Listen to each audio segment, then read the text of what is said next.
ছাত্রলীগ যুবলীগ আমাদেরকে পিছন থেকে দাওয়া করে। ওদের হাতে ছিল ধারালো অস্ত্র এবং কি লাঠি সোটা। তো আমার চোখের সামনে একটা ছেলের হাত নিয়ে গেছে ওরা। তখন থেকে আমি প্রতিজ্ঞা করছি যে এই বিজয় শেষ না পর্যন্ত আমি ঘরে যাবো না। আমি ফিলিস্তিনের রাফা ক্যাম্পের নাম শুনছি, এখানে আসি দেখি সেম অবস্থা। আমি 19 তারিখ রোজ শুক্রবার অনুমানিক 8:45-এ গুলিবিদ্ধ হই। তো শুরুতে বলতে চাচ্ছি এই আমি প্রথম থেকে এক কোটা আন্দোলনের সাথে সংযুক্ত থাকি। 16, 17, 18, 19 তারিখের প্রতিবারের মতো যাত্রাবাড়ি অংশগ্রহণ করি। 19 তারিখের কাহিনী আপনাদেরকে বলতে চাচ্ছি আর কি। 19 তারিখ সকাল থেকে অনেক আক্রমণ হয় আমাদের উপরে। যাত্রাবাড়ি থেকে ওরা শনিয়াকরা সারা পুরো দখল করে নিয়েছিল। প্রথমে জুমার নামাজের পরে যখন আমরা জুমার নামাজ সেরে সবাই রাস্তা নামছি, পরে ওরা পিছনে নামতে থাকে। সন্ধ্যা হয়েছিল, তো পরে আমরা কদমতলী থানা অংশগ্রহণ করি। সেখানে আস্তে আস্তে ধীরে অনেক আক্রমণ করে কদমতলী থানা থেকে। যখন কদমতলী থানা থেকে আক্রমণ করা শুরু করে, তখন আর আমরা ওখানে বসে থাকি নাই, আমরা ওখানে অবস্থান গ্রহণ করছিলাম। কদমতলী থানার ছাত্রলীগ যুবলীগ আমাদেরকে পিছন থেকে দাওয়া করে। ওদের হাতে ছিল ধারালো অস্ত্র এবং কি লাঠি সোটা।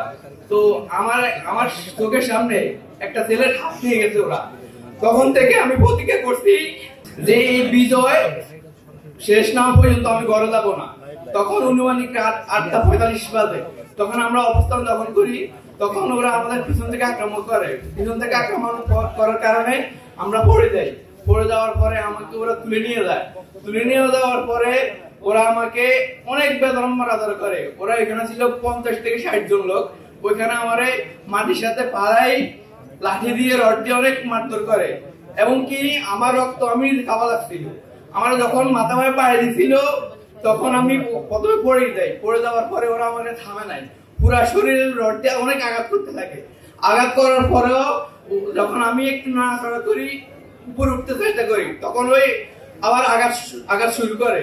তো পরে এমন অবস্থায় পরে পুলিশে আসে, পুলিশে আমার পায়ে টাকায় গুলি করে এবং কি তখন ওখানে পড়ে থাকি। পড়ে থাকার পরে ওরা আমার ফ্রেন্ডরা উঠে নিয়ে পরে হাসপাতালে ভর্তি হয়।